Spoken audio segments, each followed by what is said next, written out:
verset 15 jusqu'au verset 17. Colossiens, chapitre 3, verset 15 jusqu'au verset 17. Et que la paix de Christ, à laquelle vous avez été appelés, pour former un seul corps, règne dans vos cœurs et soyez reconnaissants.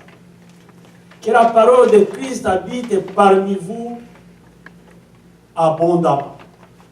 Instruisez-vous, exhortez-vous les uns les autres en toute sagesse, par des cantiques spirituels, chantez à Dieu dans vos cœurs sous l'inspiration de la grâce. Et quoi que vous fassiez, en parole ou en œuvre, faites tout au nom de notre Seigneur Jésus, en rendant par lui des actions de grâce à Dieu le Père.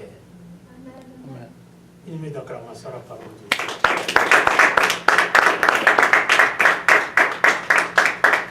Je vous demande de prendre place.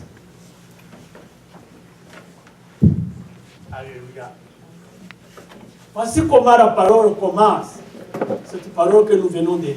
Et que la paix de Christ, à laquelle vous avez été appelés, pour former un seul corps, nous avons été appelés, alléluia, pour former un seul corps. Et pour cela, on nous dit de jouir d'une paix. Alléluia. Que cette paix règne dans vos cœurs.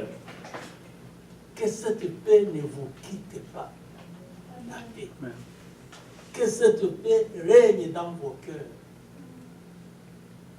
Et soyez reconnaissants.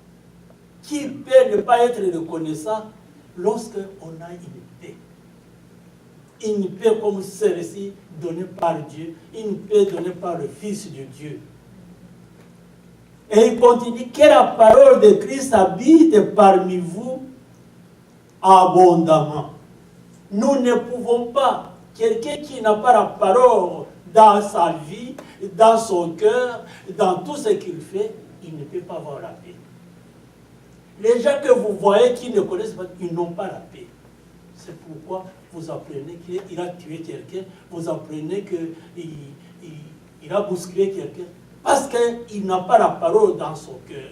Lorsqu'on a la parole dans le cœur, on a la paix. Et lorsque tu vois que tu n'as pas la paix, et tu crées tout le monde, tu soupçonnes tout le monde, dis-toi, la parole n'est pas dans mon cœur. Quelqu'un qui a la parole dans son cœur, les choses changent. Alléluia. Instruisez-vous. Pour nous aider entre nous, nous devons nous instruire pour que cette parole continue à régner dans notre cœur, afin que la paix puisse être notre instrument. Alléluia. Exhortez-vous. N'ayez pas peur d'exhorter ton frère, ta soeur. N'ayez pas peur d'exhorter la personne que tu rencontres sur le chemin. Alléluia. Les uns les autres en toute sagesse. Que la sagesse nous accompagne lorsque nous parlons de la parole de Dieu. Ce n'est pas notre affaire, c'est l'affaire de Dieu. Nous devons le faire avec sagesse, avec intelligence renouvelée. Alléluia. Par des psaumes, est-ce que vous chantez des psaumes? Alléluia. Alléluia. Par des hymnes, par des cantiques spirituels. Alléluia. Alléluia. Oh, moi je ne vais pas chanter, je ne suis pas Elsa, c'est Elsa qui chante. Moi, je vais prier seulement. Non, tu dois chanter. Même moi, je chante. Alléluia. Ma voix, parfois j'oublie même de... Mais j'ajoute mes paroles. Là où ça ne va pas, j'ajoute. Amen. Pour le chant qu'on a chanté ici à l'église, je chante et puis je ne me rappelle plus des mots. J'ajoute les miens. Alléluia. Amen. Pour que je puisse quand même chanter pour mon Seigneur. Amen. Alléluia. Amen. Chantez à Dieu dans vos cœurs sous l'inspiration de la grâce. Il faut que la grâce t'inspire. Tu as reçu la grâce de Dieu. Tu es le bénéficiaire de la grâce. Il faut que cette grâce que toi puisse t'inspirer ce que tu dois chanter. Alléluia. Amen. Amen, amen. Et quoi que vous fassiez, quel que soit ce que tu fais, en parole, en action, faites tout au nom du Seigneur Jésus. Amen, amen. Tu es devant l'ordinateur, fais cela au nom du Seigneur. Amen. Tu te rends au travail, tu quittes la maison, tu vas à l'arrêt de l'autobus. Fais ça pour la gloire de Dieu. Au nom de Jésus-Christ. Tu es en train de faire la vaisselle. Fais cela pour la gloire de Dieu. Tu es en train de conseiller tes enfants. Fais pour la gloire de Dieu. Pas pour ton intérêt personnel, pas pour ta gloire, pas pour que tes enfants soient extraordinaires, mais pour que Dieu soit glorifié dans le cœur de tes enfants. Amen. En rendant par lui des actions de grâce à Dieu le Père. Par lui, par Jésus-Christ, nous rendons des actions. Nous rendons grâce à Dieu. Amen. Le titre de notre message, nous avons été appelés à être un double instrument de paix. Vous êtes un double instrument de paix. Double. Nous allons voir pourquoi nous sommes doubles. Nous avons été appelés. Pas pour être un simple instrument de paix, mais un double instrument de paix. Alléluia. Nous avons, je répète, le titre c'est « Nous avons été appelés à être un double instrument de paix ». Alléluia. Pourquoi un double instrument de paix? Parce que tu dois amener la paix partout, dans le monde, pour régler les conflits. D'abord, le conflit que tu as dans toi-même, dans ton cœur, il faut que ça soit réglé. Il faut que ça disparaisse. Un conflit. Quelque chose qui ne va pas, ou ça ne va pas. La parole de Dieu nous dit que lorsque tu viens, tu vas offrir une offrande ici. Alléluia. Amen. Tu vas offrir, donner une offrande. Et que tu te souviens qu'il y a un problème que tu n'as pas arrangé avec ton collègue de service, avec ton voisin. Alléluia. On nous dit, dépose-la et va régler ce problème. Alléluia. C'est-à-dire, il faut amener la paix chez cette personne. C'est vraiment très important. Le Seigneur souligne ça. Tu es entré dans le culte, tu te rappelles, baisse ce culte, va d'abord régler ce problème. Est-ce que parmi vous, il y a quelqu'un qui a un problème avec quelqu'un aujourd'hui? Est-ce que tu as un problème avec ton mari? Est-ce que tu as un problème avec ton épouse? Est-ce que tu as un problème avec tes enfants? Est-ce que tu as un problème avec tes voisins? Est-ce que tu as un problème avec tes collègues de service? Et ainsi de suite. Cherchez à régler ce problème. L'illustration que j'ai trouvée, c'est souvenons-nous et regardons avec attention si nous n'avons pas laissé des litiges, des conflits, des mésententes derrière nous en Afrique. Alléluia. Là où tu habitais à Bujumbura, là où tu habitais à Kigali, là où tu habitais, je ne sais où. Est-ce que tu as réglé? Est-ce que lorsque tu te souviens de tes amis avec qui est toujours probablement, tu viens de faire plusieurs années ici, mais parmi tes collègues de l'école, parmi les voisins de tes parents, est-ce que tu n'as pas laissé un conflit? Tu n'as pas laissé une mésentente? Tu n'as pas laissé un litige? Et s'il y en a, je te conseille, dès qu'on sort ici, achète une carte et appelle. Et si il a changé de numéro, demande aux autres est-ce que je peux avoir le numéro de telle personne pour j'ai besoin de lui pour régler ce problème. En fait d'être en paix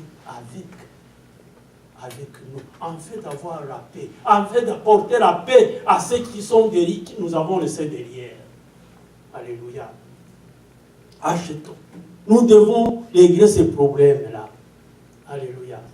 Ici, il ne s'agit pas de la paix intérieure que chaque chrétien, chaque croyant doit avoir. La paix que Jésus-Christ nous a donnée est la paix. Non, il s'agit de la paix extérieure de nous. Alléluia. C'est la paix qui est à l'extérieur de nous, que nous allons apporter à l'extérieur. Alléluia. La paix. La paix que nous devons apporter à l'extérieur. La paix dont il est question dans le verset 15 que nous venons de lire.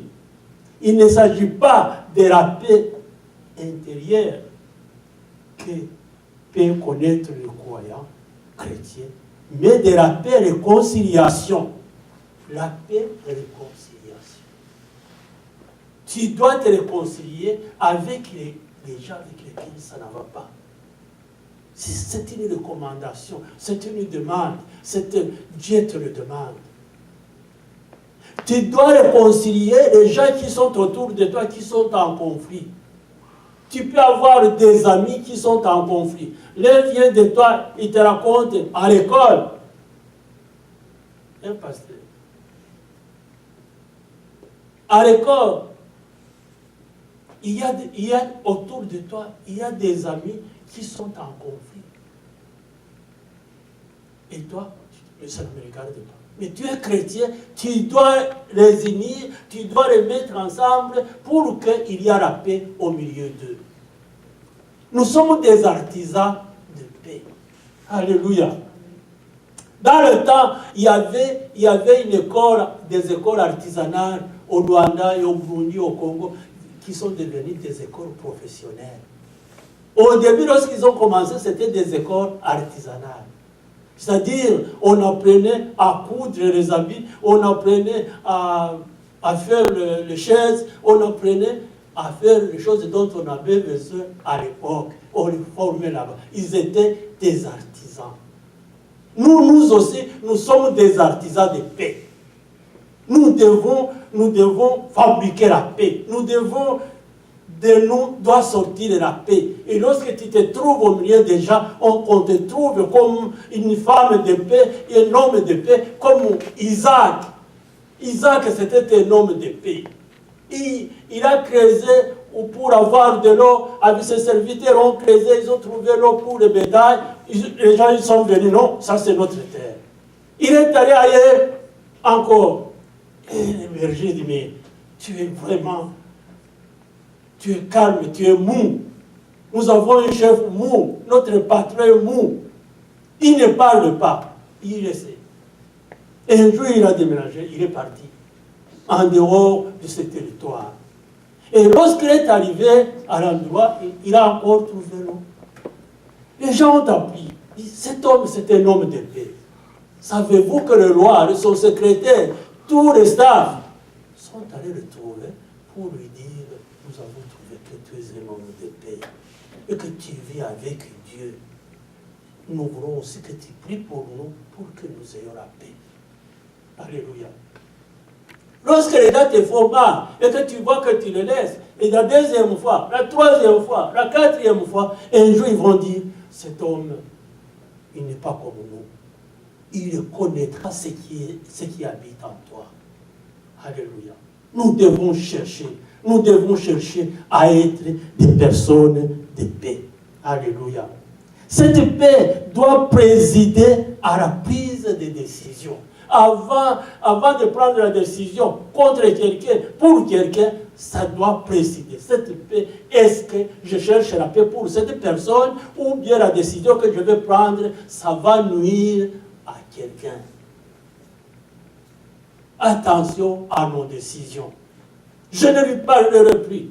Est-ce que ça porte la paix à cette personne? Je ne le saluerai plus. Est-ce que cette décision conduit à la paix? Alléluia. Non seulement pour toi, mais aussi autour de toi. Tu dois être un instrument de paix. Alléluia. Au moment où tu dois prendre, résoudre un problème de conflit entre les gens qui t'entourent, des amis, des copains, tu dois être animé par la paix. Je voudrais qu'il y ait la paix au milieu de ces personnes. Je ne veux pas que les gens puissent s'entretuer un jour, qu'ils puissent se faire du mal. Il faut que je règle ces problèmes. Et lorsque tu dis non, ça ne me concerne pas, je ne veux pas avoir... Et ce n'est pas la sainteté que tu es en train de chercher. Tu vas dans le compte, dans le sens qui se dit je m'en fous. Alors, c'est ça, c'est pas ça. Notre Seigneur Jésus-Christ, lorsqu'il est venu, il est venu, pas parce qu'on lui avait appelé, pas parce que nous sommes repentis. Il est venu pour tous, pour nous prendre et nous pardonner. Alléluia. Nous devons être un instrument de paix au sein de notre communauté, au sein de notre famille et tout ce qui nous entoure. Nous allons lire Éphésiens chapitre 2, verset 14 jusqu'au verset 18. Éphésiens.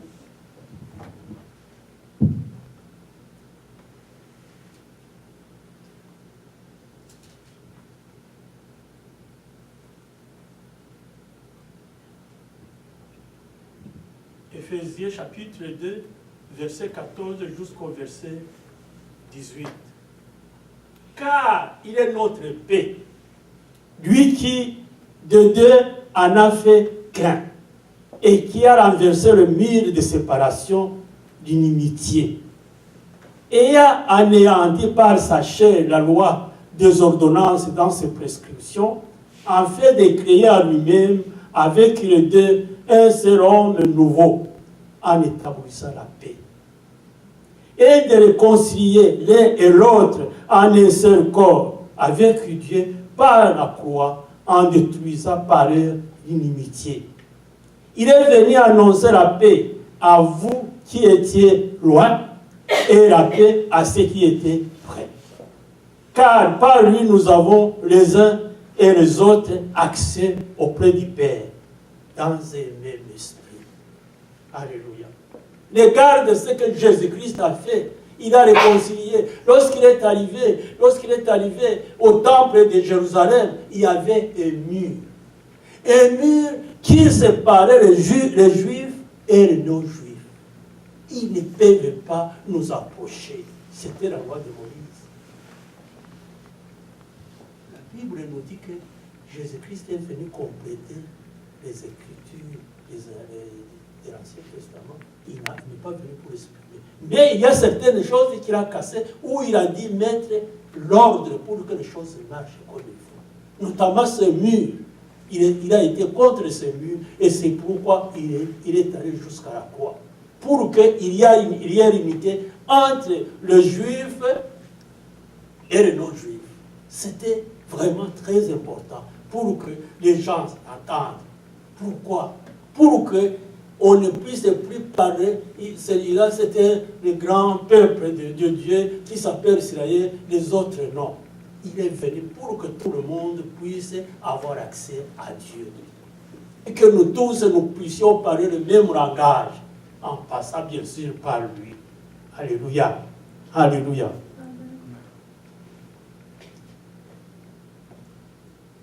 Réconcilier l'un et l'autre en un seul corps. Non seulement il réconcilie, mais il forme chaque, toi, moi, lui, elle, il forme un seul corps qui s'appelle l'Église. Nous formons une force. Lorsque les gens se mettent ensemble, devient une force. La devise des Belges dit « l'union fait la force ». C'est comme ça qu'ils regardent leur armée. Nous aussi, l'union fait la force en Jésus-Christ. Nous devons travailler avec Jésus-Christ. Nous devons suivre le principe de Jésus-Christ pour pouvoir avoir une force, pour être puissant. Tu ne peux pas être puissant lorsque tu es seul. Regarde une corde avec une corde simple ou un fil, il se casse facilement. Lorsque tu mets encore au Dieu, ça se renforce. Mais lorsque ça devient toi, ça devient... Ils y ont fait la force, frères et sœurs en Christ. Nous devons faire tout pour corriger, redresser des situations qui nous empêchent de vivre ensemble. Nous devons casser les barrières. Nous devons casser les murs qui nous séparent. La parole de Dieu nous recommande d'abattre les murs qui nous séparent. Des autres, qui nous séparent des autres frères et sœurs. Même avec nos ennemis. Nous ne devons pas avoir des ennemis. Ne regarde jamais en disant, Seigneur, c'est mon ennemi. Alors si tu parles encore d'ennemis, l'ennemi, il n'y a qu'un seul ennemi, c'est Satan. Les autres, il y a moyen de se réconcilier et la paix revient.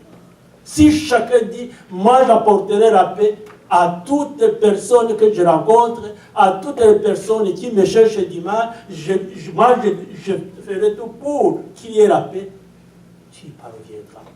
Mais si tu accentues, même si tu révoltes, même si tu te montres rigide, rien ne pourra se faire.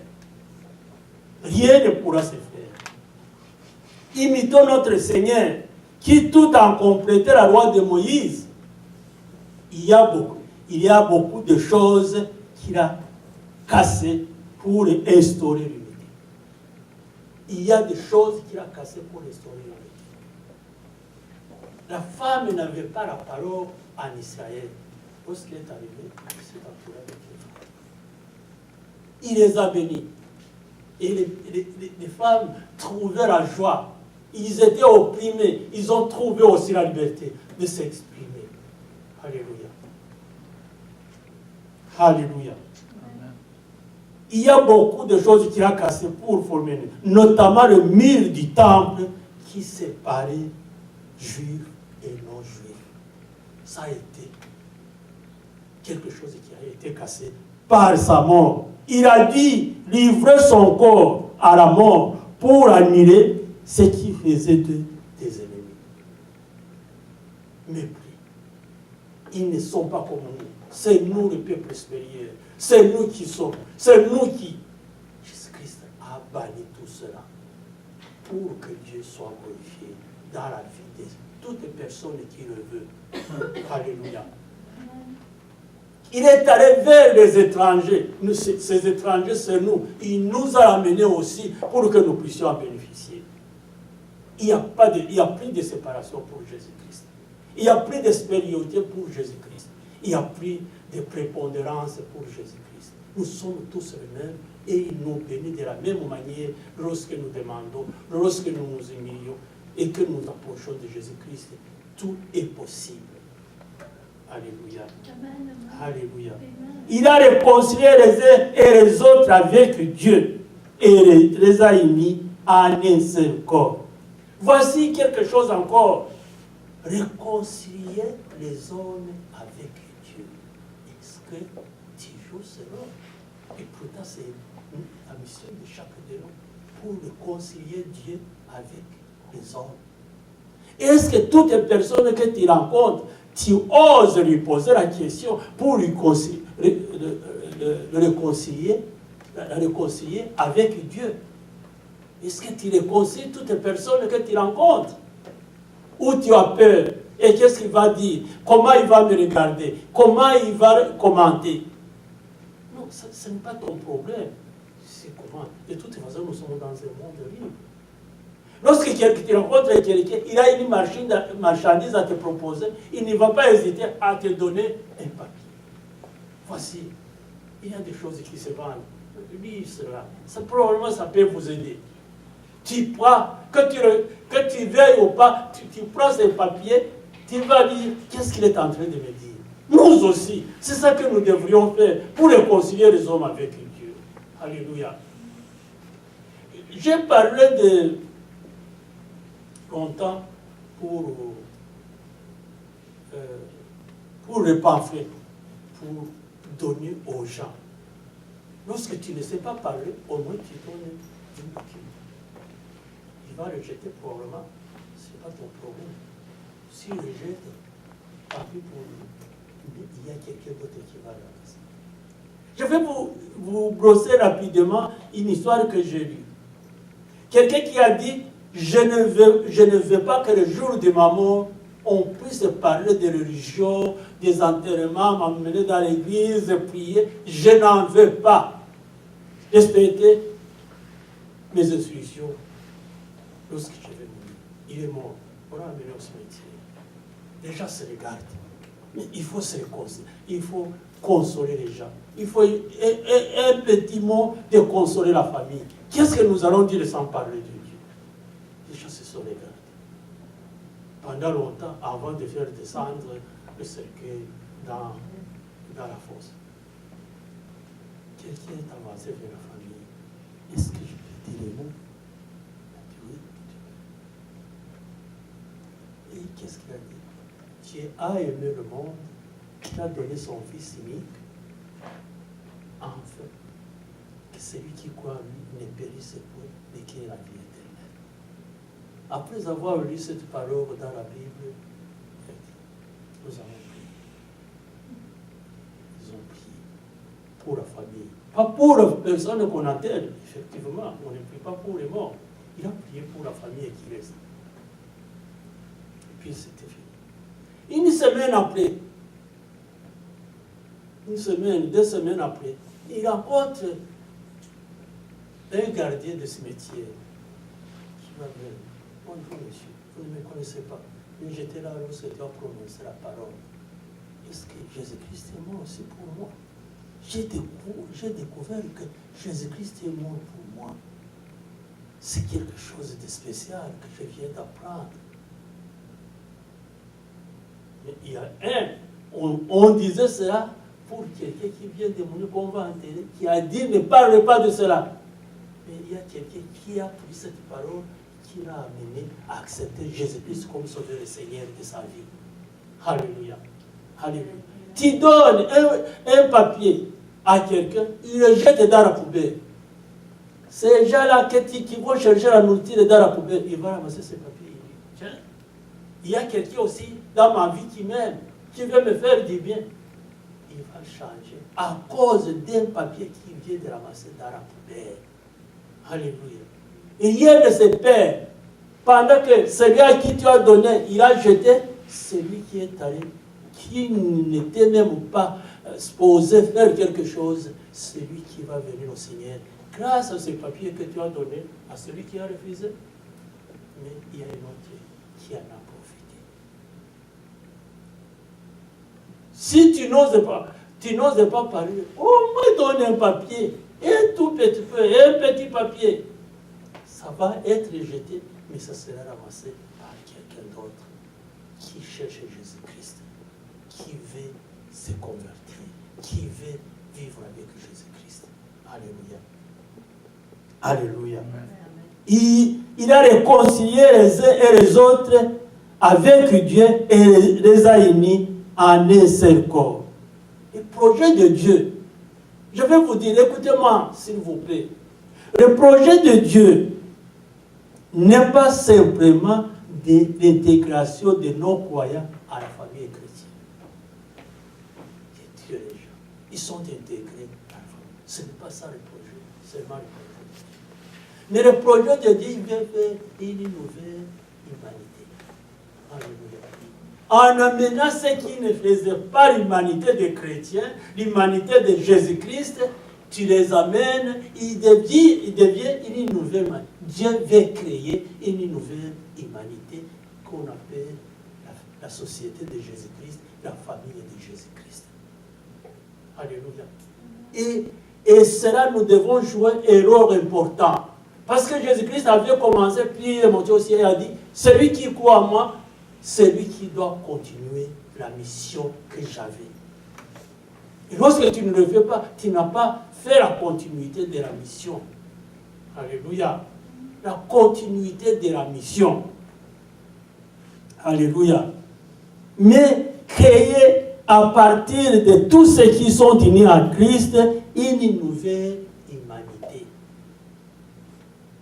Tu dois contribuer à la création d'une nouvelle humanité. Cette nouvelle création est appelée, ce qui n'existait pas chez les Juifs.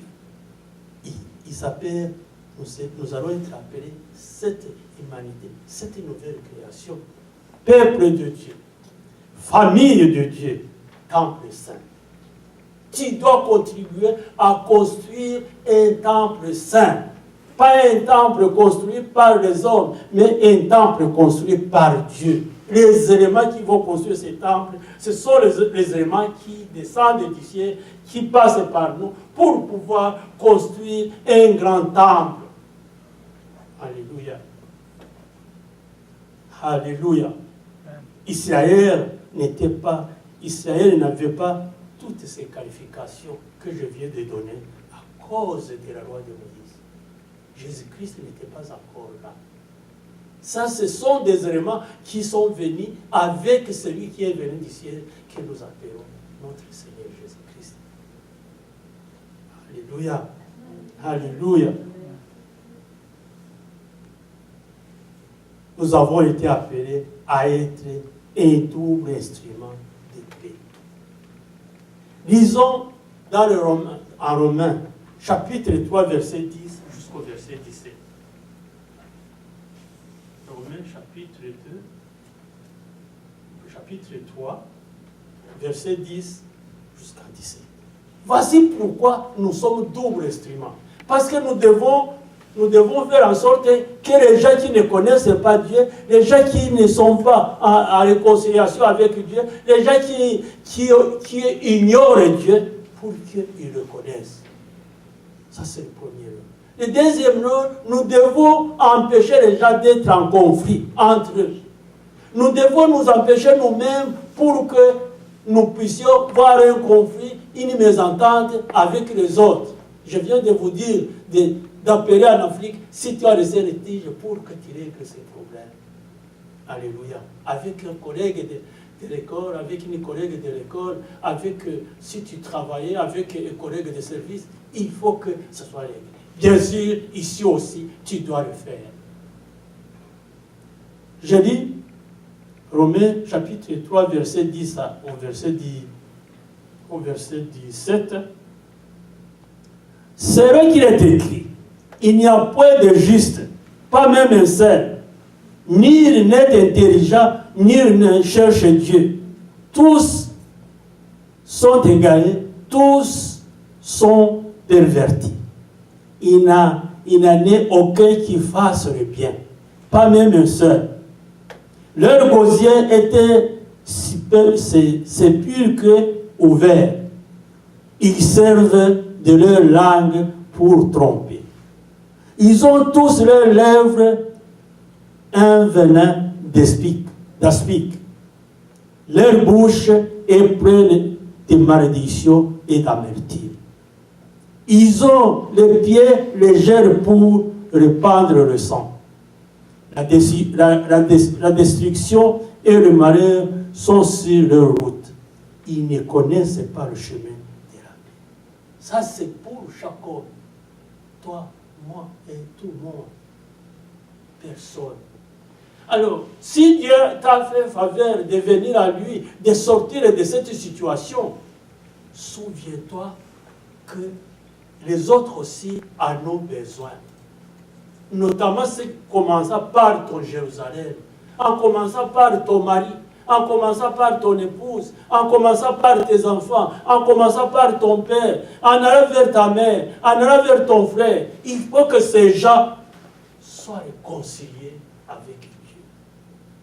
Nous devons chercher une paix de réconciliation, la paix de réconciliation.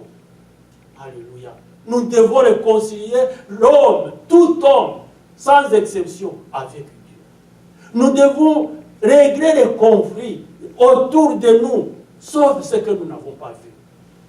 Et si tu trouves que tu ne parviens pas, prends un temps, prends un geste pour prier, pour que ces gens puissent s'entendre, que tu connais, qui sont en conflit. Lorsque l'un vient te parler, ce sont des amis. L'un vient te raconter, celui-là, non, je ne le sens pas. L'autre aussi vient, il t'en parle. Moi, je peux le faire, hein, ce sont vos affaires. Non, tu es concerné. Dieu t'a mis au milieu pour que tu puisses régler ses problèmes. Dieu t'a mis au milieu pour que tu règles ses problèmes. Tu dois apporter la paix là où il n'y en a pas. Alléluia. Alléluia. Nous devons construire. Nous devons construire. Chacun de nous doit se considérer comme une pierre par laquelle le temple saint est progressivement construit. Tu dois te dire, je suis une pierre, on doit m'utiliser pour construire le temple saint. Pour former une demeure où Dieu habite par son esprit. Si tu ne le fais pas, tu manques à ton devoir, tu manques à ta mission. Nous avons été appelés à être un double instrument de paix. Puisque Dieu nous a choisis pour lui appartenir, tu appartiens à Dieu. Tu n'appartiens plus à toi-même, ni à tes parents, ni à ton mari, ni à ta femme, ni à tes enfants, mais tu appartiens à Dieu. Alléluia. Nous appartenons à Dieu comme ses élus. Nous appartenons à Dieu comme ses saints. Nous appartenons à Dieu comme ses bien-aimés. Nous pas appartenons à Dieu comme les gens bienveillants. Alléluia. Et nous devons y aller appartenir à Dieu avec humilité et patience. Puisque nous cherchons cela, puisque nous vivons cela, puisque nous appartenons à Dieu, la parole de Dieu nous demande, supportons-nous les uns les autres. Que lorsque quelqu'un te dit quelque chose qui te touche, dis, je me retiens pour la gloire de Dieu. Et essayez de trouver une façon pour que vous puissiez vous entendre. Alléluia. Alléluia. Sinon, si nous avons quelque chose à reprocher à une autre, parlons-en. N'ayez pas peur de lui en parler. Donc, quand tu demandes à Dieu, donne-moi une parole de dire à mon ami, à mon mari, à ma femme, à mes enfants, que je puisse lui dire une parole qui va nous réconcilier. Donne-moi une parole, Saint-Esprit de Dieu. Le Saint-Esprit le fera volontiers. Alléluia. Alléluia. En plus, n'oublions pas que nous sommes des ambassadeurs. Sais-tu que tu es un ambassadeur accrédité auprès du gouvernement du Canada? Alléluia. Vous êtes accrédité ici. Vous n'êtes pas ici pour vous-même, pour aller manger, pour aller boire, pour faire ceci. Vous êtes accrédité pour parler du royaume. Vous êtes accrédité. Vous avez quitté l'Afrique pour être accrédité auprès du gouvernement du Canada. Alléluia. Pour parler, pour présenter, pour témoigner, pour défendre le royaume de notre Père. Et lorsque vous ne le faites pas, vous manquez à vos responsabilités, vous manquez à votre mission. Alléluia. Nous devons continuer l'œuvre de Christ en réconciliant d'abord Dieu avec les hommes et les hommes entre eux. C'est notre mission. C'est notre responsabilité devant Dieu. Le social, spirituel, de sympathiser, de parler entre nous, ne doit pas être seulement à l'église. Il faut que le voisin, l'entourage aussi puisse en bénéficier.